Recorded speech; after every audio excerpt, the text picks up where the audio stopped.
आंबेडकरी साहित्य संमेलन या ठिकाणी संपन्न होत आहे।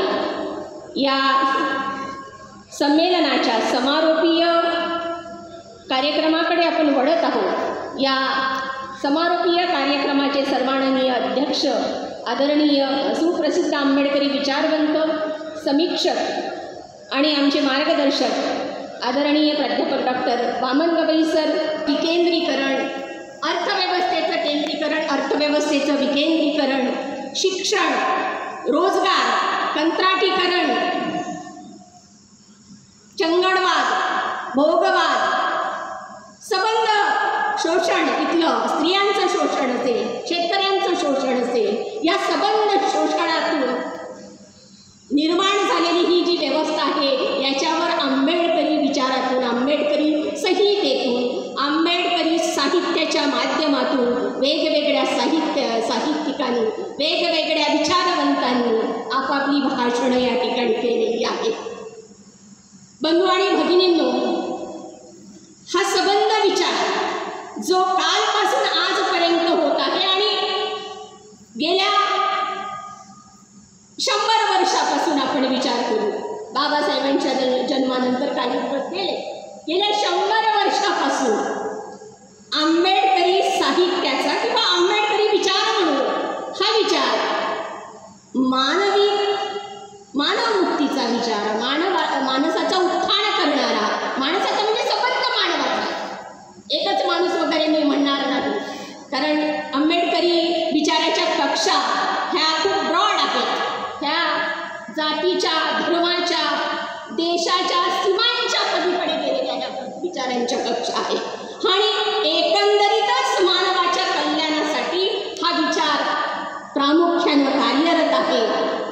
आणि बाबासाहेबांच्या आंदोलनातून, बाबासाहेबांच्या विचार करण्याच्या पद्धतीमधून, बाबासाहेबांच्या लिखाणामधून, त्यांच्या दूरदृष्टीतून, त्यांच्या सम्यक दृष्टीतून हा विचार, मानवी कल्याणाचा विचार, मानवी प्रगतीचा विचार, नवे जगाच्या कल्याणाचा विचार उदयाला आलेला आहे।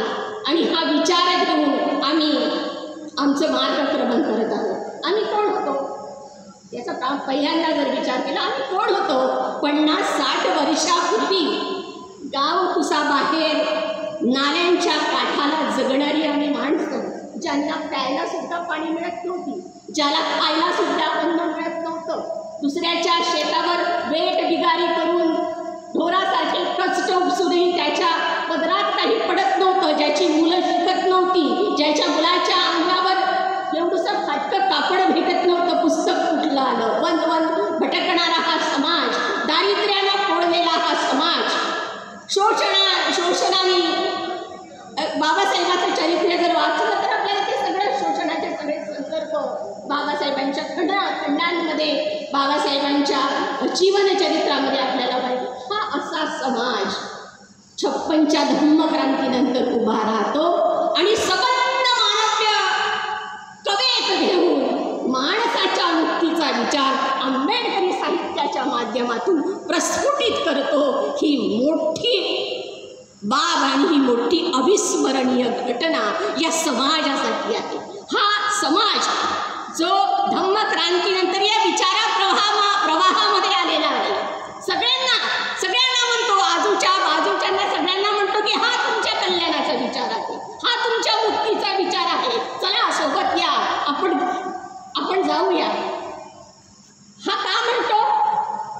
हा याला फक्त आरक्षण पाहिजे आहे म्हणून वगैरे आपण सगळं कसं आंबेडकरी साहित्य आणि ते आरक्षण वगैरे हे सगळे मुद्दे खूप जोडले जातात, पण मी त्या दिवशीच बोलताना बोलले होते की हा जगाची पुनर्रचना करणारा विचार आहे। हा फक्त सवलतीसाठी समोर येणारा विचार नाही आहे। सवलती त्या अनुषंगानं मागास आणि ते सगळे ॲनालिसिस होऊन त्या आल्यात, त्याच्यातून उत्थानही होत आहे। सवलती काही फक्त एका समाजाला मिळाल्या नाही, सबंध समाज सवलतीच्या कक्षांमध्ये येत आहे, पण सबंध समाज त्या दृष्टीने विचार करत नाही आहे की या माणसांना आम्ही कुठं घेऊन गेलं पाहिजे, कुठल्या संस्कृतीकडे गेलो पाहिजे, आपण कुठल्या समाज व्यवस्थेकडे गेलं पाहिजे। आपण कदाचित या सगळ्या विचारांच्या आपण जे ठेवलं आहे, राजकीय परिवर्तन झालं पाहिजे, सत्ता बदल झाला पाहिजे, हा एक मोठो आपण घेऊन विचारही करत असू. सत्ता बदल होईलही कदाचित,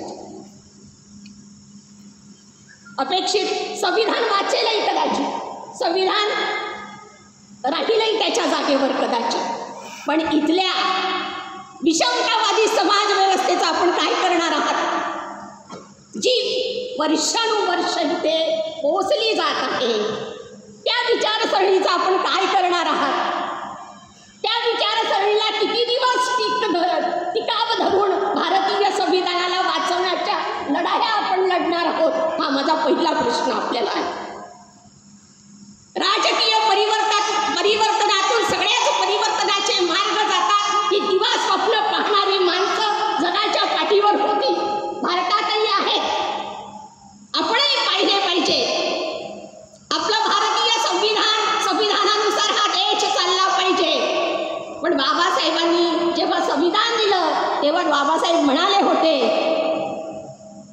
की मी अत्यंत विपरीत अशा सामाजिक अवस्थेमध्ये हे संविधान या देशाला बहाल करत आहोत. ही विपरीत अशी समाज व्यवस्था बदलण्यासाठी जे आरक्षणाचे लाभार्थी आहेत, मोदीचे लाभार्थी सोडा, जे आरक्षणाचे लाभार्थी आहेत, ज्यांना वाटते की इतकी लोकशाही वाचली पाहिजे, हे इथलं सांस्कृतिक, सामाजिक आणि आर्थिक विश्व बदलण्यासाठी काय प्रयत्न करणार आहेत, हा विचार माझ्यासमोर प्रामुख्यानं उभं राहतो. आम्ही सामाजिक, सांस्कृतिक आणि आर्थिक बदलांसाठी कायमपणे काम करत राहील, हा आशावाद मी इथं व्यक्त करते. आणि प्रत्येक आंबेडकरी माणसांनी अवसरवादी न होता, कुठल्याही माणसांनी अवसरवादी न होता, कल्याणाची बीजं कुठे आहेत, कोणत्या मूल्यामध्ये आहेत, कोणत्या संस्कृतीमध्ये आहेत, कोणत्या समाज रचनेमध्ये आहेत,